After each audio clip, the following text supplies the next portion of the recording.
Boa tarde, pessoal.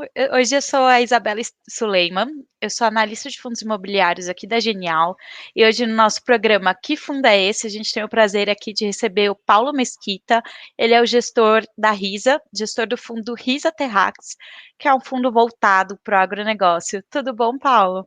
Tudo bem, Isabelle, com você? Tudo bem também. Paulo, só Beleza. passar umas informações gerais do fundo antes da gente começar a entrar no detalhe. Deilson, a gente tem Uhum. aí as informações? Aí, esse é um fundo do tipo agro, né? Começou em outubro de 2020, vai fazer um ano ainda.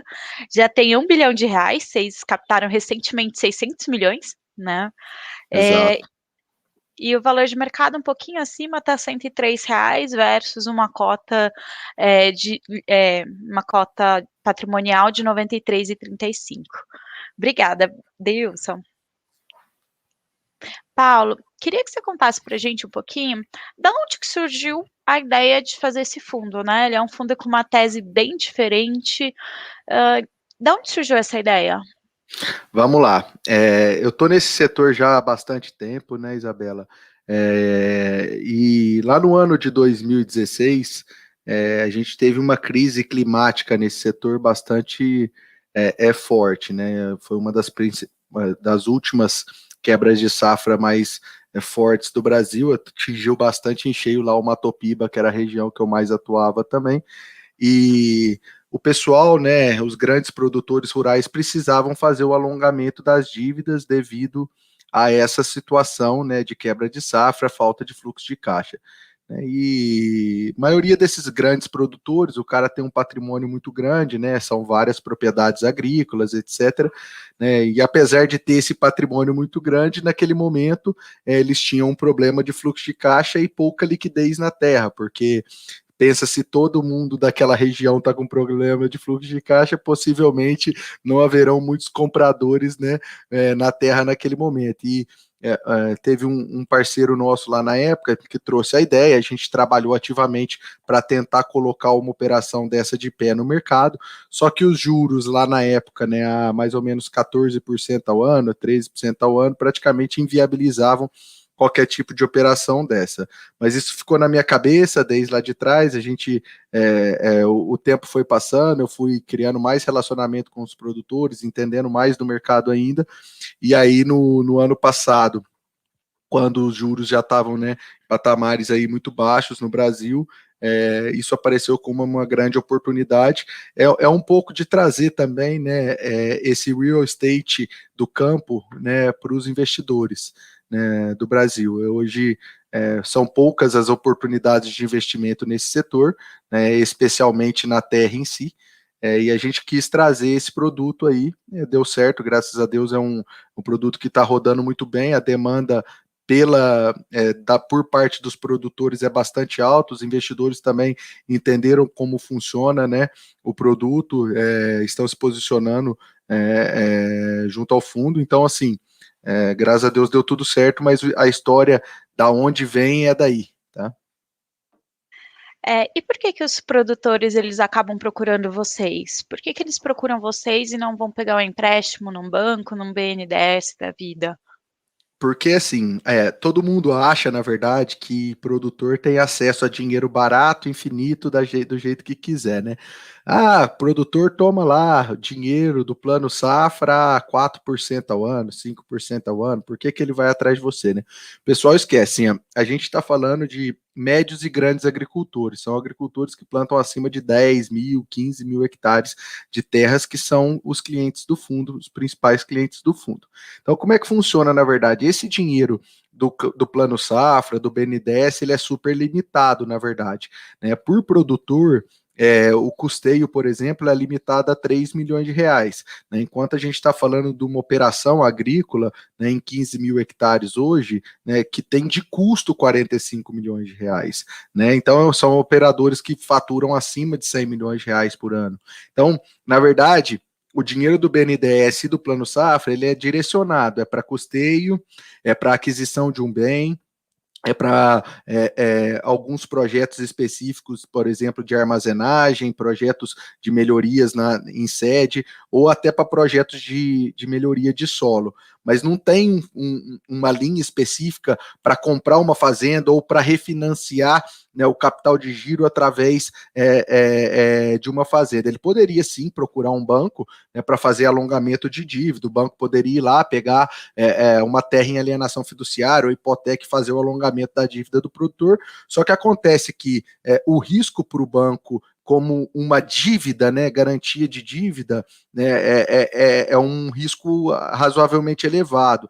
Então é muito raro o banco que dá um prazo acima, né, de 5, 6 anos para o produtor rural fazer esse alongamento. Né, geralmente também o cheque é bastante limitado para esse tipo de operação, então para o produtor que gostaria de fazer um alongamento ou uma aquisição de uma terra nova, por exemplo, é um produto bastante interessante, bastante competitivo em termos de taxa também, né? Na hora que a gente fala de 12, 13, né, talvez até um pouco mais por cento ao ano, mas no patamar de taxa, né, na hora que você olha a Selic lá 27, Selic 25, é um produto bastante interessante para o produtor também.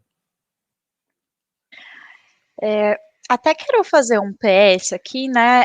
Vocês, a ideia de vocês, né, quando vocês colocaram o fundo de pé, acabou tendo bastante discussão aí de implementar uma lei do fundo FII Agro, né?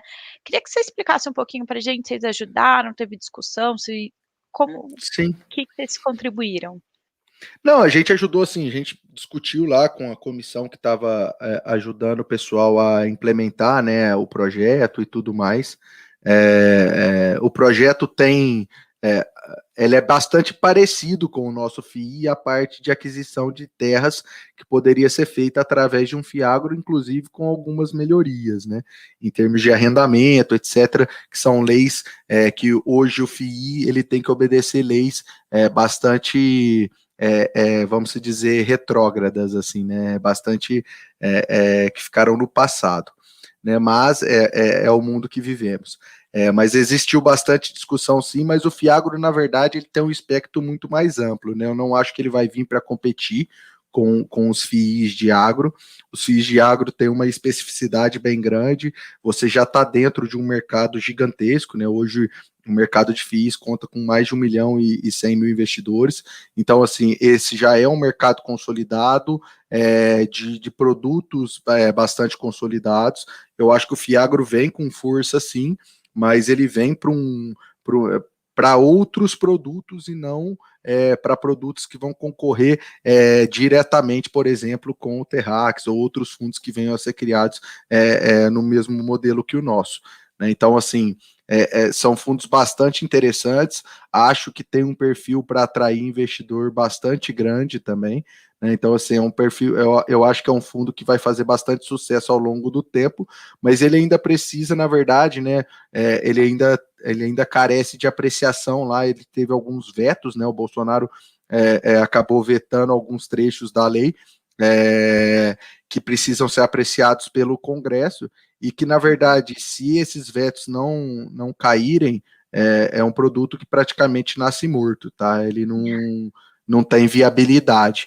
Da forma como ele foi aprovado pelo governo federal, ele perdeu toda a atratividade para o investidor. Então, no nosso entendimento, se houver, né, a apreciação e esses vetos forem anulados, né, esse é um produto bastante interessante para vir para o mercado, que vai ter bastante adesão dos investidores e tem um potencial gigantesco para financiar o agronegócio brasileiro. Se não, acho que a gente vai ter que se virar com o que tem. Seria até uma forma do investidor estrangeiro poder investir de alguma forma, né, através de um veículo nas terras brasileiras, né, que atualmente isso não é possível. Seria, mas é limitado, assim como o FII. Ele teria que ter residência aqui, é bastante específico, sim.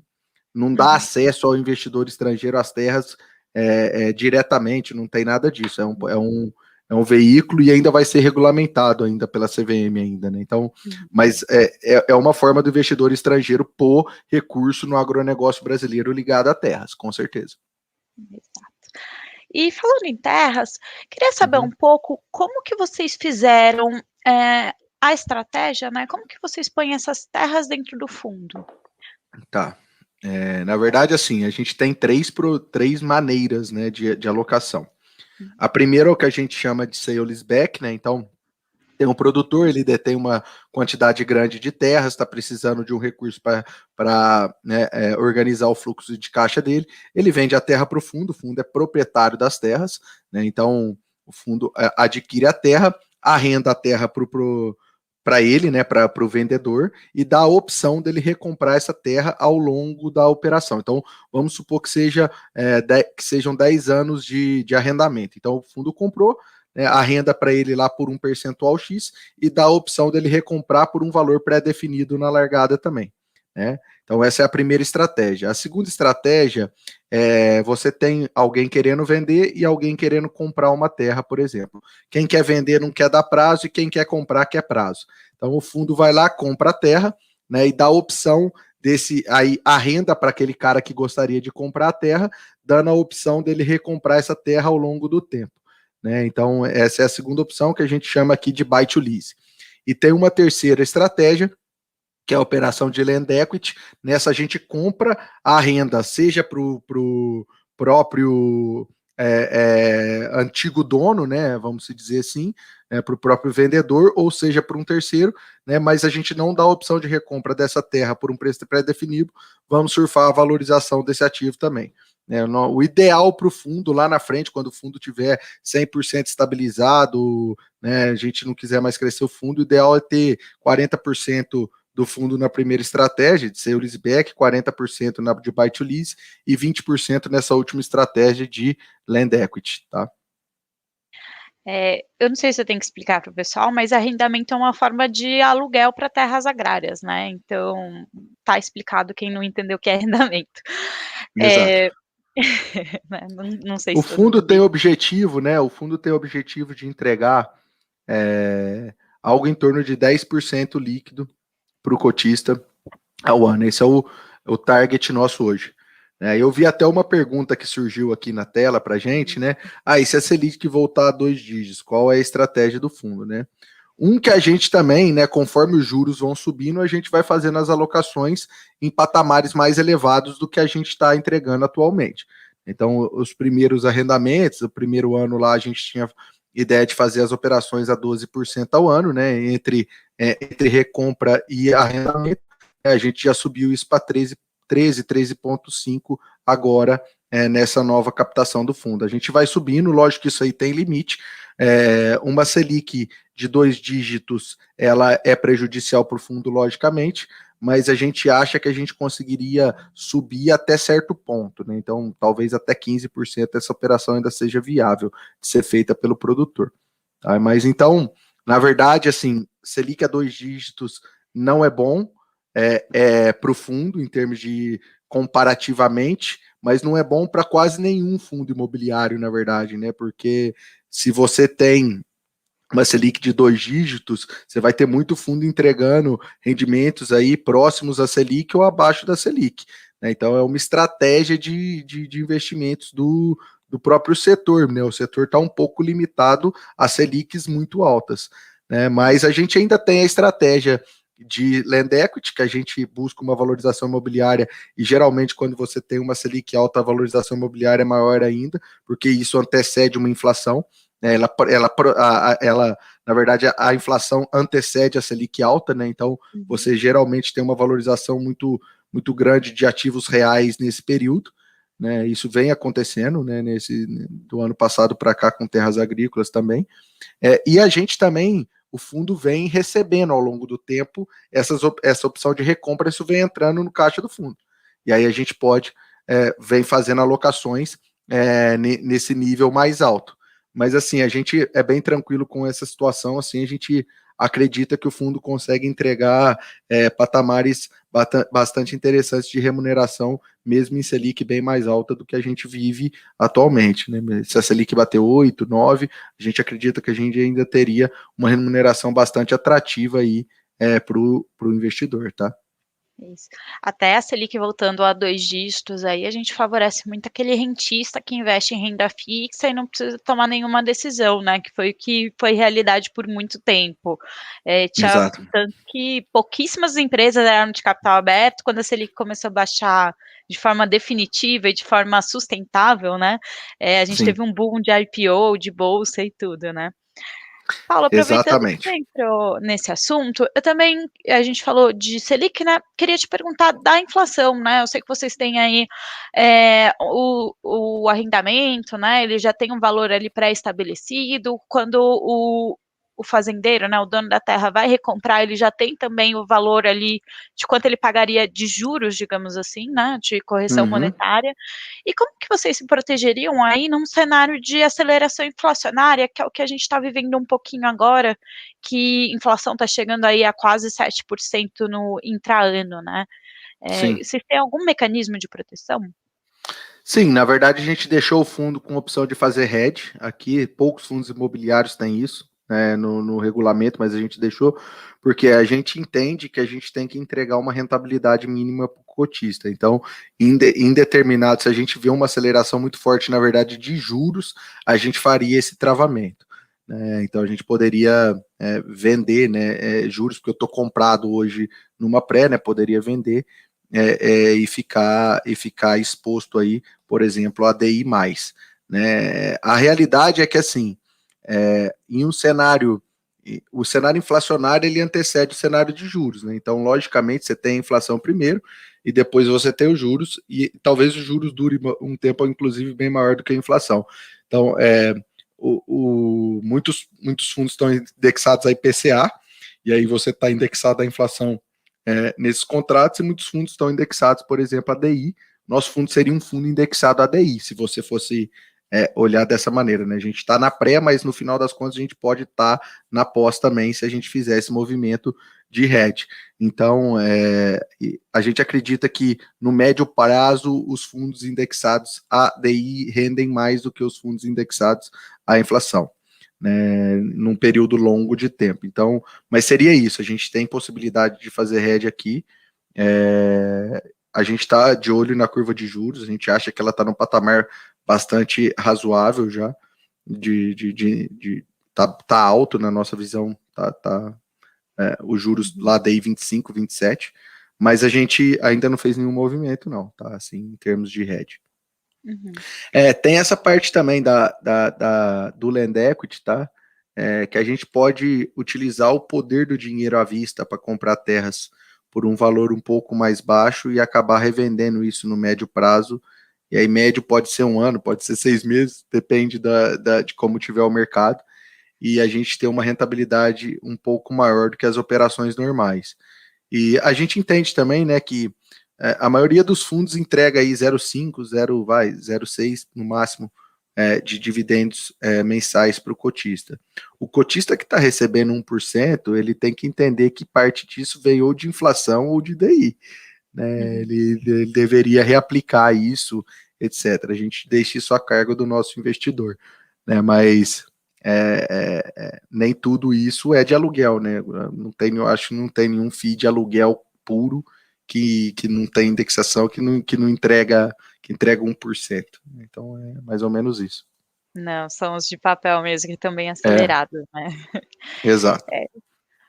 Voltando a falar um pouquinho das terras, né? Eu queria saber como que vocês escolhem as terras que vocês vão comprar.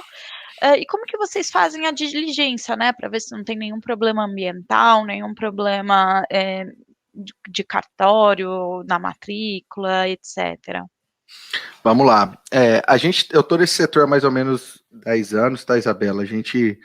O pessoal da nossa equipe também aqui tem bastante experiência no setor, roda bastante, conhece bastante produtor. Então a gente acaba tendo contato com esses produtores direto, assim. Então, como que a gente escolhe as terras? Na verdade, a gente escolhe as regiões que a gente vai atuar e acaba visitando os produtores, conversando com o pessoal, e aí surgem as oportunidades, né? A primeira coisa que a gente tem que ver é uma questão que é o módulo, né? Não dá para me comprar uma fazenda de 1.000 hectares no Piauí, porque ela é pequena para o Piauí. os grandes produtores daquela região plantam 18, 20 mil, 30 mil hectares. Ele não compra 1.000 hectares a não ser do vizinho. Né? Então, o módulo ideal de compra naquela região talvez seria algo em torno de 4 a 8 mil hectares, que é algo que faz a diferença para quase todo mundo, é geralmente o módulo de compra daqueles grandes produtores. Então, primeiro que a gente só compra dentro do módulo que a gente entende aqui, que é o módulo ideal de cada região.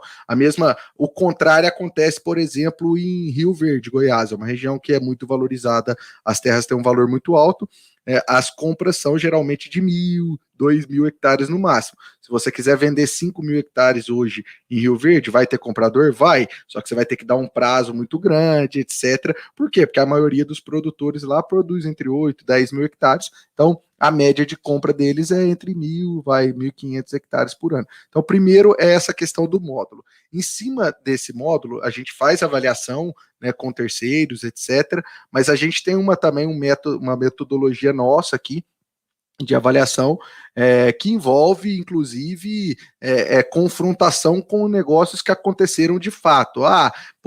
Tô comprando aqui 1.000 hectares em Sorriso, né, no Mato Grosso.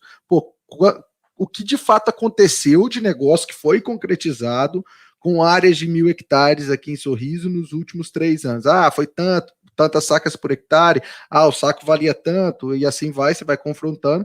Em cima disso, a gente cria um valor que a gente acredita que seja um valor real de venda daquele ativo, né? E aí aplicamos um deságio em cima desse, né? A gente aplica um deságio em cima desse valor para poder fazer a aquisição. Tá? Já até matou minha próxima pergunta, que era como que vocês avaliam a terra, né? Porque é mais difícil você pegar um comparável, não é uma Faria Lima que 100 metros daqui eu vi que acabou de ocorrer uma transação, eu sei o preço e consigo precificar, né?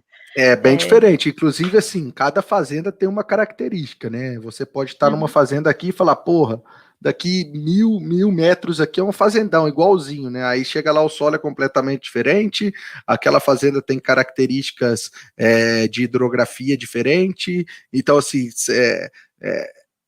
cada propriedade é uma propriedade, né? E, logicamente que tem suas comparações, mas você tem que ter noção das nuances que tem ali naquele imóvel para poder precificar ele da maneira correta. Uhum. Bom, eu quero fazer 2 perguntas. Um é entrar nas colheitas, né, nos plantios que vocês gostam de investir, mas antes disso, até eu acho que dá para a gente fazer um link ali de como vocês estão arrendando essa terra, né, e o dono, o plantador, não sei como que eu posso chamar, fazendeiro, posso chamar? O agricultor. Agricultor, isso. O agricultor, ele tem que pagar o arrendamento para vocês, né? Como que vocês Isso. garantem que ele pague, né? Eu sei que está um pouco aí ligado com o tipo de agricultura que vocês acabam aceitando, né? Explica para a gente como funciona. No caso do fundo aqui, a gente recebe antecipadamente o arrendamento de 1 ano. Então, todo ano o arrendatário ele paga para utilizar a terra, tá? E assim, a garantia maior é que o fundo paga um valor que é bem abaixo do valor de mercado naquela terra que pertence a ele. Então, assim, o maior interessado em estar em dia com o arrendamento é o próprio agricultor, porque ele não, se ele der default do arrendamento, ele perde a opção de recompra da terra, que é a última coisa que ele quer perder. Então, na verdade, assim, isso não é uma garantia, tá? Isso tem que ficar bastante claro, que o pessoal fala, é garantia, como é que é a garantia do fundo? Não tem garantia, o fundo é proprietário dessa terra. Então, a única garantia dele para recomprar a terra é pagar o arrendamento. Se ele não pagar o arrendamento, ele perdeu a opção de recompra da terra. Então a gente tem muita segurança nesse sentido, dado que assim, os valores de fato que a gente paga nas terras é um valor bem abaixo do valor de mercado e ninguém gostaria de perder as terras. Né? Exatamente. Então, assim, a gente tem bastante tranquilidade e a gente recebe esse primeiro arrendamento antecipadamente. Então, o fundo acaba ficando com esse caixa e vai distribuindo ele conforme a terra é utilizada, você tem a apuração desse arrendamento e aí você vai distribuindo ele mês a mês. Então, é bem por aí. Não existe uma garantia, a garantia é que a terra é do fundo. Né? Não é um fundo, apesar dele ter uma característica que parece um financiamento para o produtor mesmo, ele é um fundo de tijolo e não um fundo de papel. A gente tem a propriedade das terras agrícolas. Exato. Eu vou falar de uma forma bem simples para deixar todo mundo na mesma página, né? Basicamente, o Paulo aqui com a Risa, ele compra uma terra que vale 100 por 50, ele aluga para o agricultor ali, e esse agricultor tem que ir pagando o arrendamento, ele paga anualmente, né? E ele paga, eu pago... Ele paga antecipado primeiro, então assim, todo ano ele adianta um ano para utilizar a terra de novo, exatamente. Exato. Ele paga, então ele já paga hoje o uso dele para o próximo ano, né? Então eu já tenho aquele dinheiro ali no meu caixa, o Paulo vai distribuindo isso mensalmente, né? Apesar de estar no caixa do fundo. E se o agricultor ele não conseguir pagar o arrendamento, ele perde a opção de recomprar, né? O Paulo, no final do período, ele dá a opção do fazendeiro recomprar ali pelo preço muito próximo do que você pagou, né? E se ele não pagar, ao invés de ele pagar ali aqueles 50 em valores nominais, né? Não vamos corrigir, ele pagaria 100, que é o que realmente vale, né? Então, ele tem zero incentivo em não pagar o arrendamento, né? Exatamente. Expliquei bem. Isso. Explicou bem, é basicamente isso aí. Expliquei para os Faria Limers, que não entende muito. Exatamente. E vocês também, vocês acabam tendo aquelas culturas que são anuais, né? Que é milho, soja e um pouquinho de algodão, né? E queria saber um pouco o que acontece se tiver uma quebra de produção, né? Aí o agricultor acaba não conseguindo realizar a venda. Como que acontece? Ele fica travado ali, ele te pede, pelo amor de Deus, posterga. Como que vocês negociam? Geralmente esses produtores, eles são produtores de grande porte, tá, Isabela? Então, eles não têm uma fazenda só. É muito difícil esse cara ter quebra de safra em todas as fazendas que ele possui. Ele tem uma diversificação razoável de fazendas, de modo que, assim, dificilmente ele vai ter uma quebra de safra tão severa ao ponto dele não conseguir liquidar o próximo arrendamento, por exemplo, tá? Porque, assim, eventualmente, a opção de compra, eu posso manter essa opção de compra se ele tiver adimplente com arrendamento e jogar ela lá para o final, né? Então, assim, para um ano final, isso não é. Eu continuo alocado, a terra tem um valor, inclusive, maior do que tinha no passado, e eu estou adimplente lá com a rentabilidade que a gente se propõe aqui no fundo a entregar para o cotista. Então, esse não é muito um problema. O que acontece é que, assim, geralmente a gente não compra mais de 30% da terra de um produtor rural, justamente por causa disso. Então, eventualmente, ele tem capacidade, e a gente só compra também se o valor que a gente colocar naquela transação resolver de fato o problema de fluxo de caixa do produtor. Então, eventualmente, esse produtor teria ainda, com certeza, capacidade de se alavancar no médio prazo para pagar um arrendamento de curto prazo para o fundo. Tá? Então, esse não seria um problema. Então, é feita toda essa análise do parceiro produtor antes da gente fazer a aquisição da terra. Né? Então, é basicamente isso. Agora, se houverem sucessivas quebras de safra e chegar em certo momento aquele produtor não tiver capacidade de comprar o arrendamento, aí de cumprir com o arrendamento, aí, infelizmente, o fundo fica com a terra, vai ter que buscar um outro parceiro.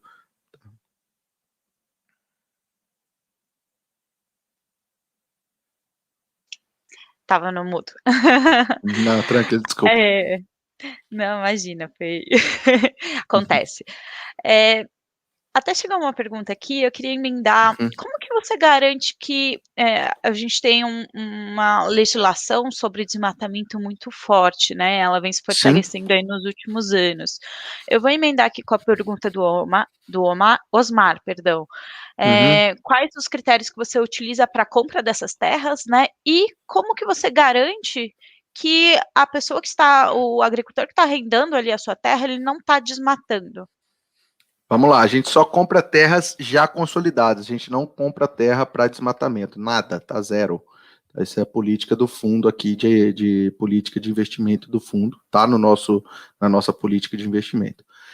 Hoje você tem, assim, a gente visita as fazendas pelo menos umas 3, 4 vezes ao ano, tá? São visitas presenciais do time de gestão, a gente tem bastante proximidade com esses parceiros do fundo também, tá? Mas hoje você tem ferramentas, né, que detectam aí desmatamento de 0,01 hectares, né, tá? Então, assim, em real time, na verdade, isso.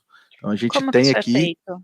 Então, hoje a gente usa uma ferramenta de uma empresa que chama Geoflorestas, né? Então Uhum. qualquer queimada, qualquer desmatamento, qualquer coisa que aconteça na parte de vegetação nativa e de reserva legal, APP e tal, dos imóveis adquiridos pelo fundo, a gente é avisado naquele momento que está acontecendo. Então, assim, na verdade, hoje é muito fácil você detectar isso, qualquer problema que exista, né? E assim, mas no final das contas, ainda assim, a responsabilidade penal, civil, por qualquer ato que seja praticado, que não seja um ato licenciado, nada disso, dentro da atividade, ela é imputada ao arrendatário, porque é ele que está fazendo a atividade lá, ele é responsável por manter o imóvel da maneira adequada. Então, é, mesmo que houvesse alguma coisa, a responsabilidade seria do arrendatário parceiro.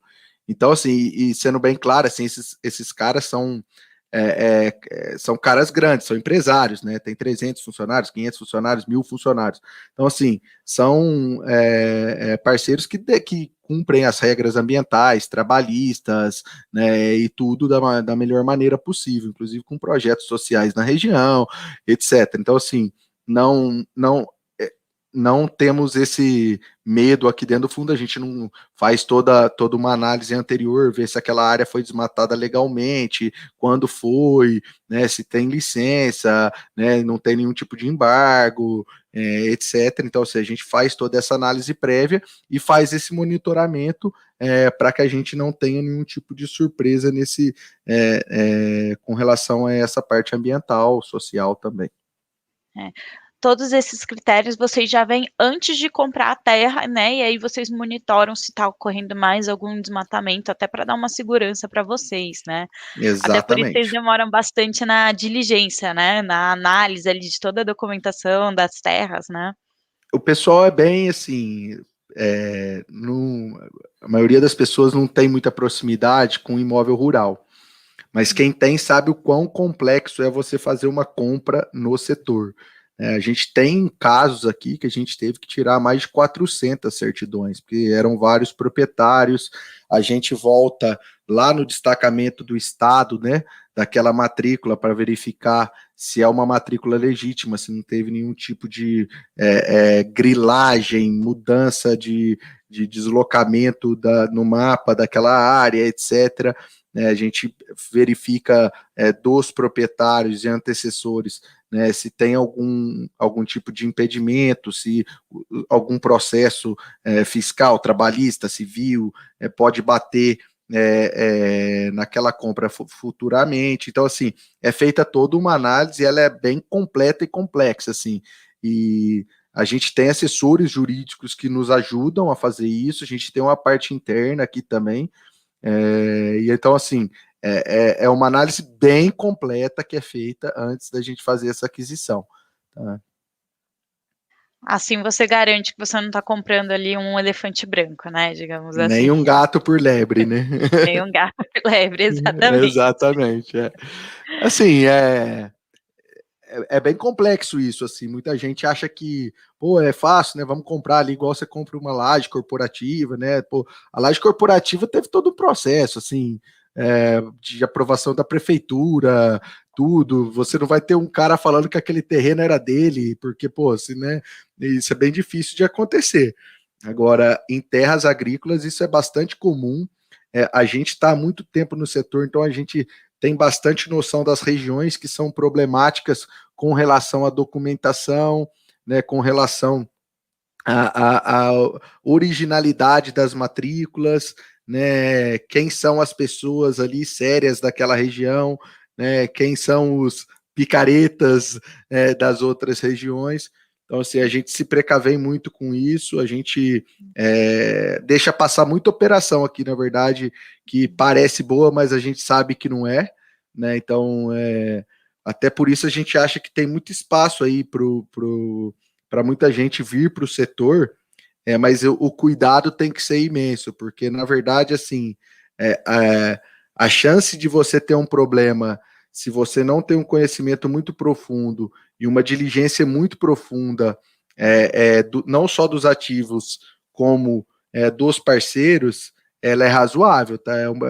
A chance de você ter um problema é razoável. Então, assim, é um setor que demanda esse conhecimento mais específico, bem profundo, para que você tenha uma operação rodando adequadamente. Até seu conhecimento e proximidade ali com os próprios donos das terras, né? Porque no final todo mundo se conhece, né? É isso. Quem tem tio, primo que tem fazenda, que conhece alguém que tem fazenda, sabe? Todo mundo se conhece, o cara conhece o vizinho do vizinho, todo mundo conhece todos os donos, então você sabe, você acaba sabendo ali os boatos, o que que é verdade, o que que não é, e normalmente quando tem alguma coisinha ali, o pessoal desenterra, né? Então, Exato, Essa proximidade é muito importante, assim, na verdade, você ter contato na região e saber exatamente como funciona ali, quem são aquelas pessoas, há quanto tempo tá ali, por que tá daquele jeito, por que não tá.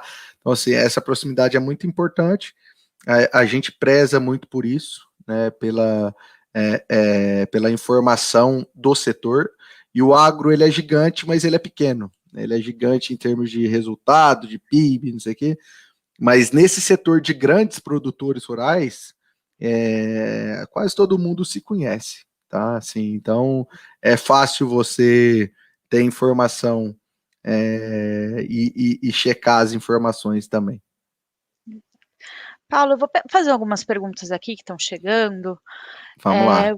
Vamos lá, que aí a Maria de Lourdes está perguntando: a valorização do valor das terras no longo prazo teria um efeito positivo para o fundo ou isso é indiferente? Posso Para a comprar o estratégia. fundo? Ah, Uhum. pode falar. Pode falar, pode falar. Posso comprar o fundo apostando na valorização das terras? Na estratégia de Land Equity, sim. Então, em 20% do fundo, a valorização seria muito positiva. Para o restante, seria indiferente. Tá? Uhum. Não, na É, verdade, ela é positiva para o restante porque ela dá mais tranquilidade, assim, em termos de risco de crédito, né? Porque se ela valorizou ainda mais, porque aí que o produtor vai ficar assim, mais sensível a continuar adimplente e, né? Porque ele vai querer de fato recomprar aquela terra de qualquer maneira. Então, ela é positiva para o fundo em termos de risco de crédito em parte do portfólio e positiva financeiramente na outra parte do portfólio. é. Até, não vou dar números aqui, porque vocês acabaram de captar aí 600 milhões, então o fundo praticamente Uhum. dobrou de tamanho, mas na Buy to Lease e Sale Leaseback, vocês vão ter mais ou menos 40% em cada, e aí a valorização dessas terras daria maior segurança, né, para o fundo. Sim. E daí na parte de Land Equity, que vocês querem ter 20% do portfólio, aí sim a aposta, você comprando tendo essas terras, esse 20% do fundo, seria sim uma aposta na valorização das terras agrícolas, tá? Mas é Exato. um pedaço pequeno, né? Boa parte ali, que são esses 80%, vão garantir o dividendo ali constante para o cotista, né? Eu vou explicar o porquê disso, tá, Isabela? Na verdade, Uhum. assim, se a gente tivesse a estratégia só de comprar terra para arrendar para o produtor rural e ficar com a valorização toda, né, a gente teria aí uma renda média de 3 a 4% ao ano só. Tá? O arrendamento normal, né, padrão, ele dá essa rentabilidade de 3 a 4% ao ano.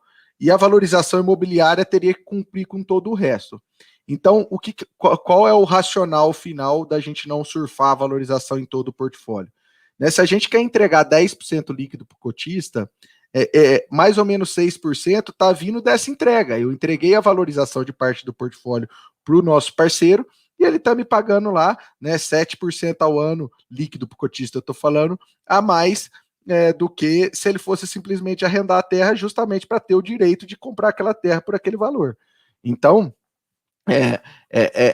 parece irracional, por que você não fica na valorização como um todo, né? Porque aí eu teria um FII que ia pagar 3% do cotista ao ano. Então, assim, não sei se fica claro, mas o nosso FII ele dividiu a estratégia de modo que a gente surfa em parte essa valorização, mas consegue entregar para o cotista algo que seja bastante palpável também no curto e médio prazo.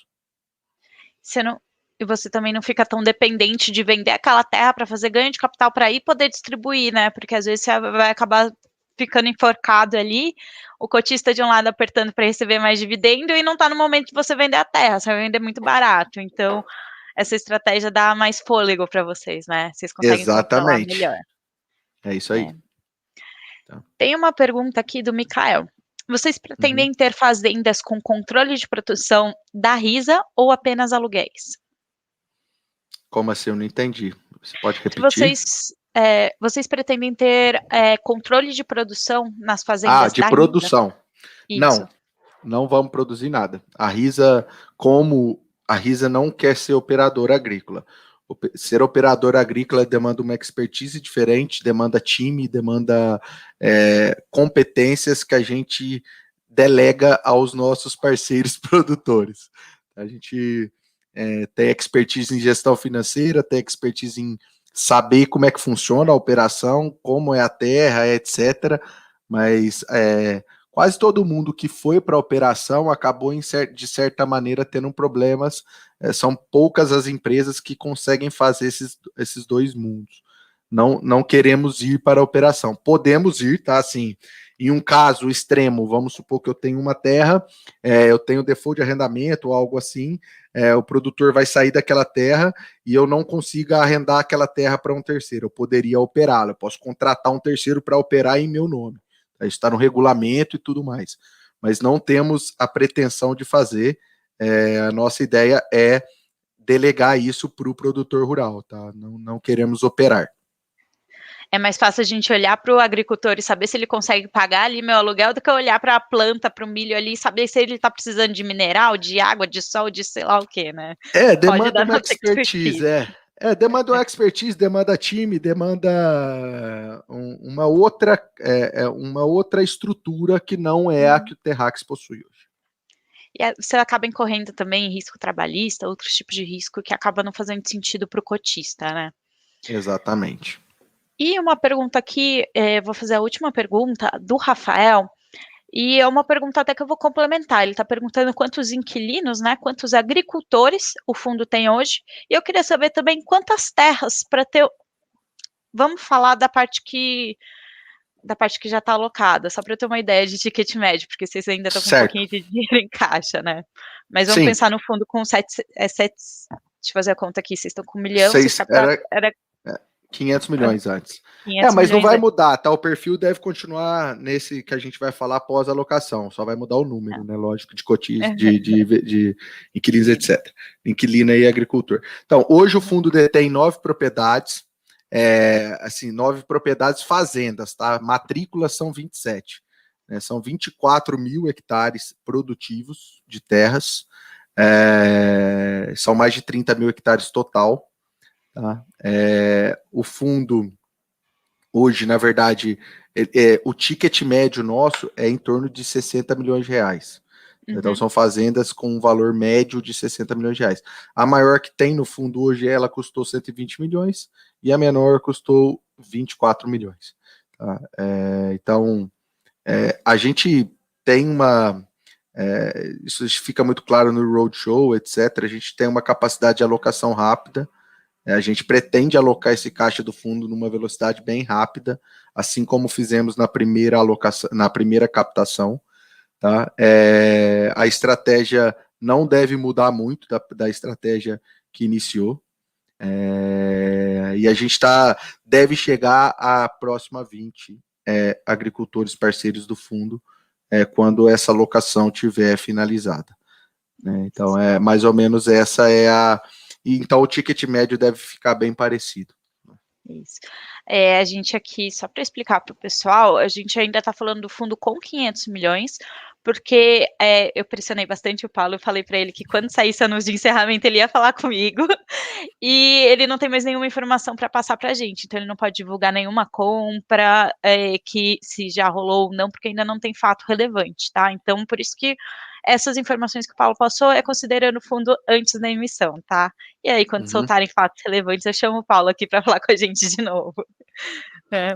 Pode ser bem rápido, vamos ver. Tomara.